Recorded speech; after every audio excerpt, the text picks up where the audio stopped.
The Buddha didn't teach meditation first. He taught this instead. When the Buddha introduced his teachings to people, he very rarely started out with big principles like the Four Noble Truths or the Three Characteristics. He started out instead with an action that his listeners were familiar with. He'd start out with the act of generosity, and he had an etiquette around that. It wasn't to get people to be generous. Often he would give that talk after they had given a gift of the meal to the Sangha, or given a gift of some other kind. He'd have them reflect on the act of generosity, what it meant. To begin with, the action did make a difference in their lives, and it was an act where they had some freedom of choice. They could have given, or they could have not given, but they made the choice to give. When you think about it, it's one of those areas where you realize early on in life that you do have freedom of choice.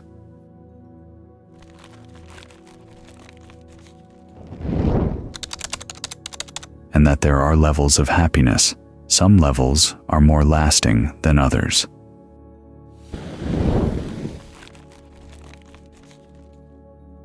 You get a cake and you eat it.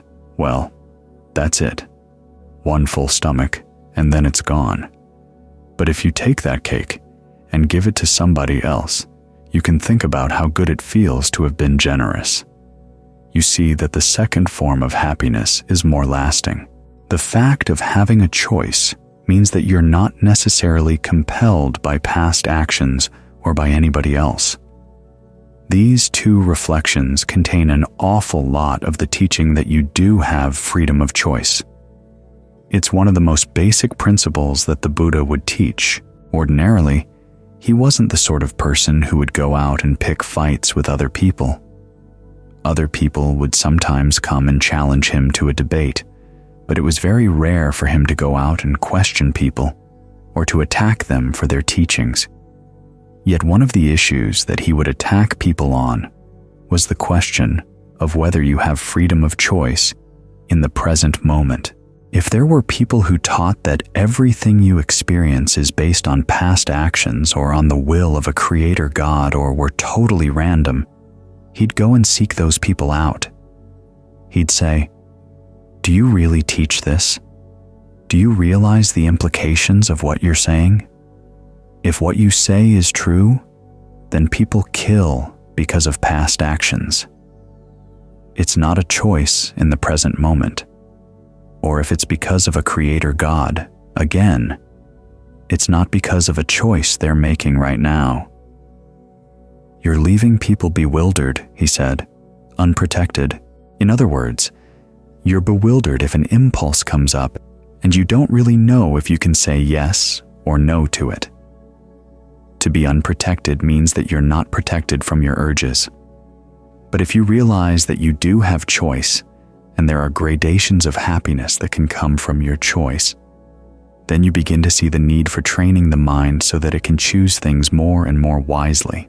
There's another realization that you see when you look at your actions, which is that some of your actions are things you like to do but will lead to suffering, and other things that you don't like to do will lead to happiness.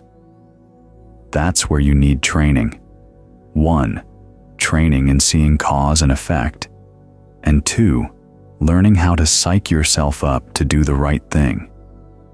Sometimes it takes a while to develop the skills you need in order to do what really will be for your long-term happiness, and the skills you need to say no to your likes and no to your dislikes if they get in the way of what leads to your true well-being.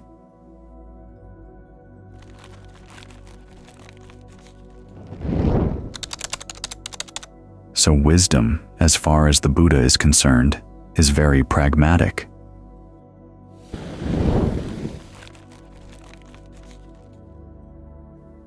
We can talk about emptiness.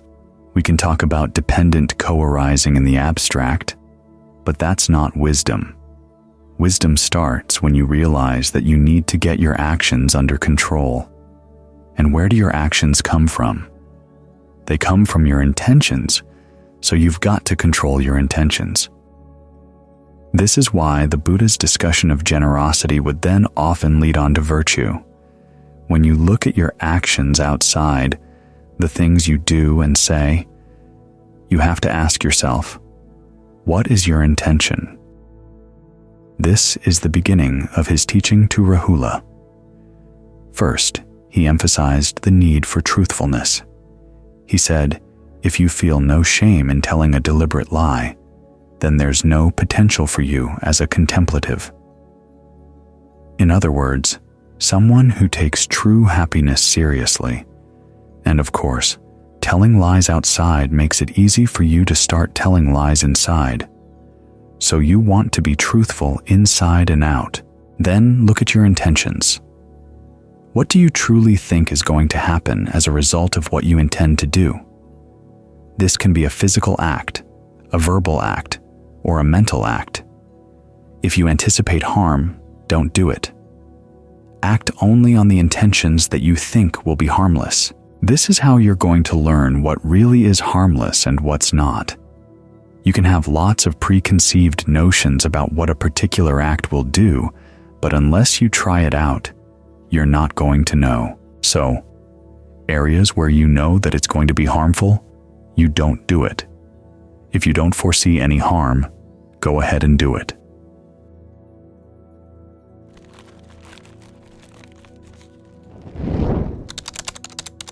While you're doing it, look for the results that are coming up right now.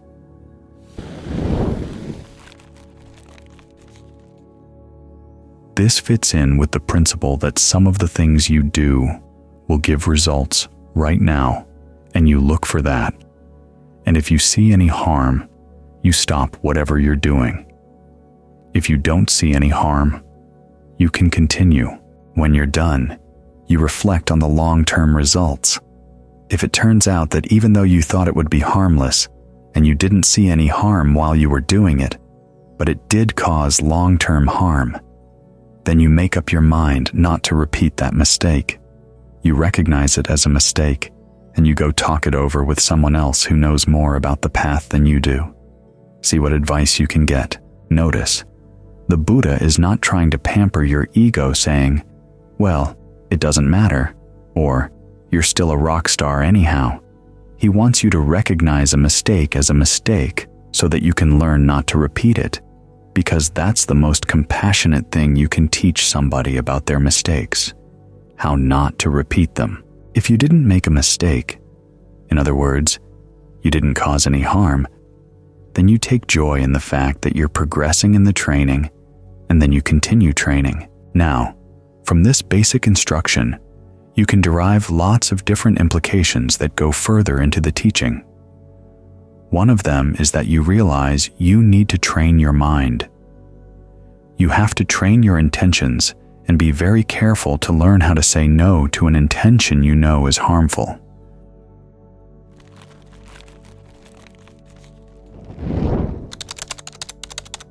This is one of the reasons why we meditate.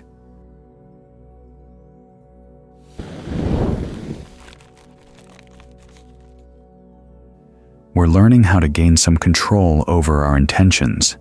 We make up our mind to do what's right, and then we stick with what's right. Use the breath as a way of maintaining that intention, so that you can associate a sense of comfort and ease and well-being inside as you stick with what you know is skillful. As you're meditating, you reflect in the same way. You make up your mind to stick with the breath, and as you're staying with the breath, you watch. How is it going? If there's any sense of dis-ease in the breath or instability in the mind, what can you do to adjust it? You get used to looking at your actions from a truthful and objective standpoint. This is a lot of wisdom right there, because if you can't look at your actions objectively, you're never going to learn. And if you can't learn, there's not much hope. After all, the Buddha's teachings are hopeful. Think of it. He talks about the total end of suffering and that it can be done through human effort. So, you have to start with a sense of confidence in the power of your actions and in your ability to reflect on your actions and learn from them.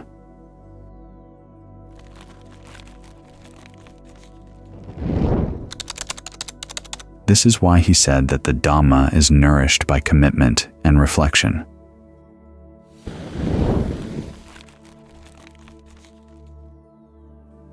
You commit yourself to doing as best you can, and you reflect. Where is your best still not good enough? How can you make it better? As he said, if you learn how to reflect on your actions like this and see where they're causing even the slightest bit of stress, that's how you make progress. That's where insight comes in. We're told that insight is seeing things in terms of the three characteristics or the three perceptions of inconstancy, stress, and not self.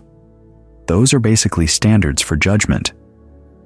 You don't have to repeat those words to yourself. Just look at what you're doing, see where you're creating a sense of well-being, and then ask yourself, is it good enough? If there's any inconstancy in it, you detect that, then it's obviously not good enough. Now, maybe it's as good as you can do right now, so you hold on to it until you can find something better. But you're alert to the fact that this is not the goal. If there's any stress, if there's anything in there that you cannot control, it's obviously not what you want. In other words, you're basically making a value judgment. Whatever state of well-being you're able to create, is it good enough? It may be provisionally good enough because, as I said, it may be the best you can do for the time being. But you always keep reminding yourself that you want to keep looking back at your actions, what you're doing right now, because that's what makes all the difference. Think about it. When the Buddha taught people how to put an end to suffering, he didn't ask them first, what kind of bad karma do you have in the past? Only if you have no bad karma can I teach you. That wasn't his approach. His approach was based on the assumption everybody has bad karma. Everybody has some good karma. That's how you get into the human realm. The question is, what can you do in the present moment so that you don't have to suffer from the bad karma and not suffer even from the good karma? That's where his emphasis is. When he's teaching karma, this is where the emphasis is, on what you're doing right now and on your ability to reflect on it and learn.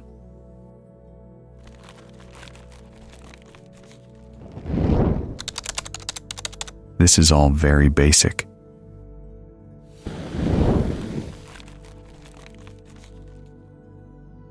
You might even call it wisdom for dummies, but it is genuine wisdom, and it's the kind of wisdom that helps you see where you've been foolish, where you've been dumb, but you don't have to keep on being dumb. It's more focused on where your actions were dumb, and now you don't have to repeat them. John Lee makes this point in one of his analogies. He says some people think they're smart. They learn that there's gold ore in some rock. They don't want the rock, they just want the gold. So they take a little toothpick to get the gold out of the rock, but it doesn't work.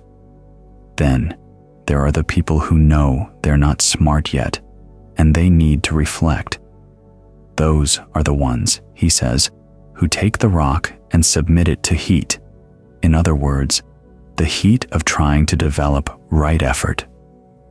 As you do what you think is best and then reflect on it, and then do your best again and reflect on it some more, again and again and again, and you're willing to do it again and again, the heat of your effort helps to melt the gold out of the rock. So, wisdom is not a matter of memorizing the Buddha's advanced teachings. It's learning how they relate to something that's really basic. What are you doing? How can you become more skillful in doing it? And how far can you take that question of skillfulness? That's how the results come, and that's how wisdom for dummies really is wise. The graduated discourse.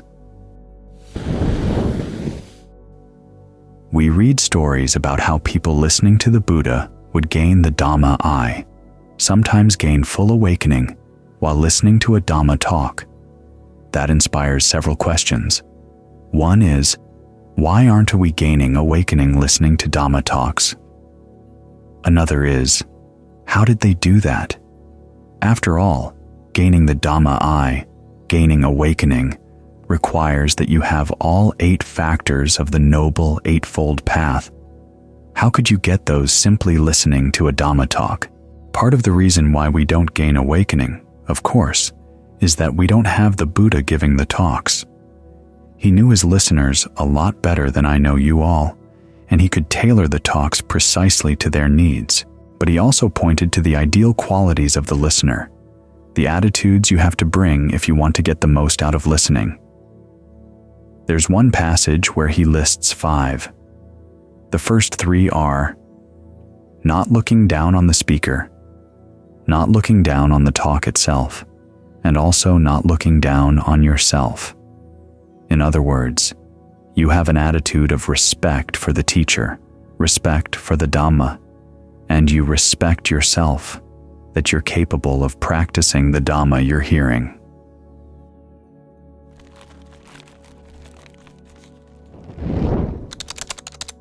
The other 2 qualities are singleness of mind and appropriate attention.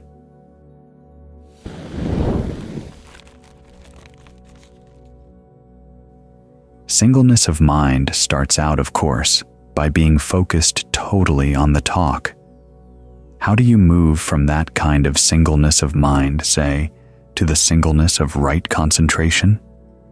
Part of the answer has to do with appropriate attention.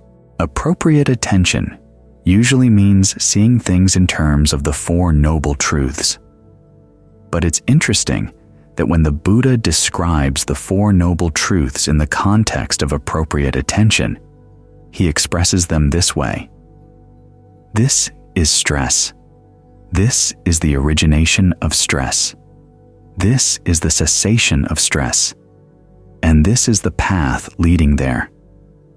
The implication of the word this being that you're actually seeing these things in your own mind as they're happening.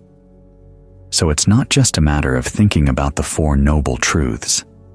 It's looking at your own experience and applying those truths to what you're actually experiencing. It's good to keep this in mind when you think about one of the ways in which people were prepared for the 4 noble truths by the Buddha, what was called his graduated discourse, or step-by-step discourse. There are stories about people coming to see the Buddha, and he would start with a talk on generosity, a talk on virtue, then a talk on the rewards of generosity and virtue in heaven, and then the drawbacks and, as he said, even the degradation involved in sensuality. In a sense, what those rewards in heaven are all about. Sensual pleasures, and then seeing renunciation as rest, as peace. If you were listening to those topics and following along, then when the Buddha saw that you were ready for the 4 noble truths, he would teach them. While listening, applying those truths to your experience, you'd gain awakening.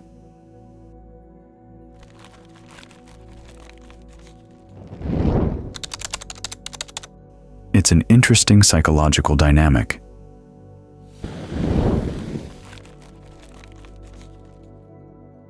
He starts by talking about things that are very close to you. We've all had some experience being generous. We've all had some experience being virtuous. We know that it feels good, deep down inside, to do these things. So the Buddha's affirming that fact. In that way, he's helping to give rise to a sense of self-respect within you, and you respect him for pointing out the goodness of these things. Even more so when he talks about the rewards of these things in heaven. It gives you a sense of joy that you have some goodness to you. You're capable of practicing the Dhamma. But then, he turns the tables on you. He says, okay, those rewards, even though they're very good, very enjoyable, have their drawbacks. And not just drawbacks, he says, degradation, the fact that the mind is feeding on sensuality. He wants you to see that you're feeding on something that's really lower than you deserve. You should aim higher.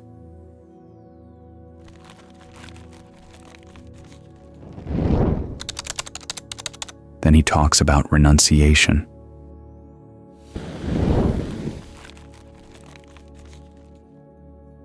Renunciation doesn't mean just giving up. It means looking for pleasure in things that are not sensual. This, of course, would be the pleasure of right concentration. That right there gives you some idea of how the singleness of mind that you have focused on the talk gets converted into right concentration. After being focused, you're now focused on something that's not sensual, and you're beginning to develop right view. We talk about the graduated discourse leading from mundane right view, the principle of karma, the goodness of generosity, and then taking you to transcendent right view, the Four Noble Truths. But it's also doing more. It's developing other factors in the path as well. You have a sense of well-being, but you also have a sense of heedfulness, the dangers of sensuality, and the desirability of looking for pleasure someplace else, looking for happiness someplace else, like focusing on the breath right here, right now. This is how the Buddha instigates more of the path factors in the minds of his listeners. In the case of some of those listeners, it might have been pretty challenging. The most dramatic example, of course, is the time Devadatta got King Ajatasattu to lend him some of his archers to kill the Buddha. The plan was that one archer would kill the Buddha, and then the archer, after doing that, was told to escape by a certain route.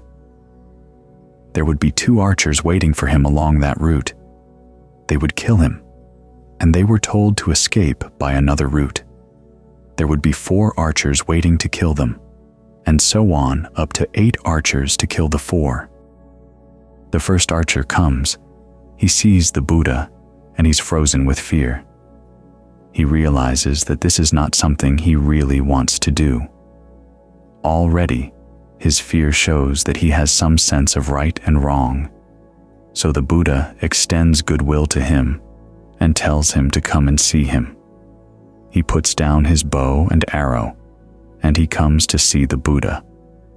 The Buddha gives a graduated discourse. This is one of those times when you wish the discourse was recorded, because precisely what the Buddha had to say on these topics is never recorded in the canon. You get the impression that, with each person, he would tailor his instructions to that particular person's needs. So you wonder what he would say to this archer about generosity and virtue. When I listened to this story, it reminded me of a short story I read one time about a kid who had joined a gang in the inner city. The gang needed some money, and they talked him into trying to steal something from his mother. So he sneaks into the house at night, and he walks past a part of the kitchen where he actually helped his mother when he was a little kid. He has a pang of regret that he used to have a life of goodness. Now, he feels far away from that. I imagine that's how the archer felt. He must have known goodness. He must have known generosity and virtue when he was younger, but then he took on a job as a hired killer and got far away from that. So imagine what the Buddha would have to say to get him thinking in good terms about generosity, about virtue. He must have had some goodness in there. So the Buddha focused on that, bringing that out, so that he could give the guy a sense of self-respect. He talked about the rewards of virtue, but then the drawbacks even of those rewards. You can imagine the guy realizing that he had stepped to the edge of the abyss, but now was going to pull back. You can think of his gratitude to the Buddha, his willingness to open his heart to what the Buddha had to say. So this is one of those cases where you wish you knew precisely what the Buddha had said to this person. It would have been a great lesson in the Dhamma.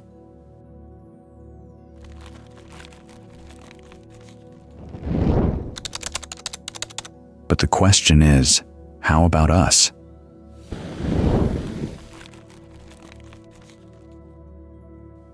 What lessons should we draw from this? Well, one is that the attitude you bring to the meditation to get the mind into concentration requires two things. One, self-respect. This is why we have the recollection of generosity, recollection of virtue as themes to give yourself that sense of self-respect, that sense of joy in the practice, that you are competent. Remember that story of Ajahn Suwat, noting how grim the meditators were at the Insight Meditation Society. He chalked it up to the fact that they didn't have any background in the Buddhist attitude toward generosity and virtue. Otherwise, they would have come to the meditation with an attitude of joy. But at the same time, when the Buddha starts talking about the drawbacks of sensuality, that's where you have to reflect on the principle of heedfulness. You can't live just for the rewards of being virtuous, just for the rewards of being generous, because those things can pull you down. Remember the Buddha's image. Taking a little dirt under his fingernail, he asked the monks, "Which is more, the dirt under my fingernail or the dirt in the entire world?" Of course, the dirt in the entire world was much more. The dirt under his fingernail was only a little tiny bit. He went on to say, in the same way, those who are born as devas, and then who go on either to being devas or human beings, after that are like the dirt under his fingernail. Those who fall further down are like the dirt in the entire earth. Think about that. You're way up high as a deva, and all of a sudden you drop really low. That thought should inspire a sense of heedfulness and samvega, that the concerns of your life so far don't guarantee that you'll be able to maintain your status as a human being or improve your status to be a deva and then stay there. These things have their drawbacks, they have their dangers. When you think about that, you start thinking about looking elsewhere for your happiness.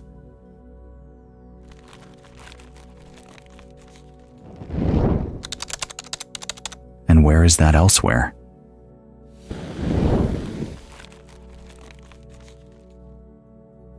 It's right here, as you inhabit the body from within. The pleasure that comes from focusing on the breath, the rapture that can come from focusing on the breath. This is safety. This is peace. When you have that sense of peace and well-being, you're ready to continue with this theme of heedfulness, because even the concentration can't guarantee anything unless you combine it with the rest of the path. You use the concentration to understand where it is that you're causing unnecessary stress and suffering for yourself. What are you doing? What are you holding on to? Why do you cling? Try to apply the Four Noble Truths to what you're doing right now. If it seems too abstract to think in those terms, just remind yourself of the questions that go with them. Where is the stress right now? And you remember what the Buddha said, the stress lies in the clinging. Okay, where is the clinging right now? What kind of craving are you engaged in right now that leads you to cling? Or your state of concentration, is it as peaceful and as calm as it could be? Can you detect any disturbance in it? Disturbance from outside or, more importantly, disturbance from within the concentration itself? In other words, you're looking directly at these things and applying the duties of the Four Noble Truths to what you see. Remember the way the Buddha expressed these truths under the topic of appropriate attention. This is stress. This is the origination of stress. This. Look right here. These things are showing themselves right here. And the Buddha's told you what to do with them, what the duties are. Are you doing your duties, or are you doing something else? This should give you an idea of what was going on when the Buddha was giving those Dhamma talks that led people to gain awakening. Maybe you'll never get a chance to hear a Dhamma talk that's precisely like that for you. But you can talk to yourself in these ways to give yourself a sense of confidence by reflecting on your generosity and your virtue, cultivating a sense of heedfulness when you think about the drawbacks of sensuality, and a sense of appreciation in getting the mind to be still in concentration when you see renunciation as rest. Then start applying the duties of those 4 noble truths.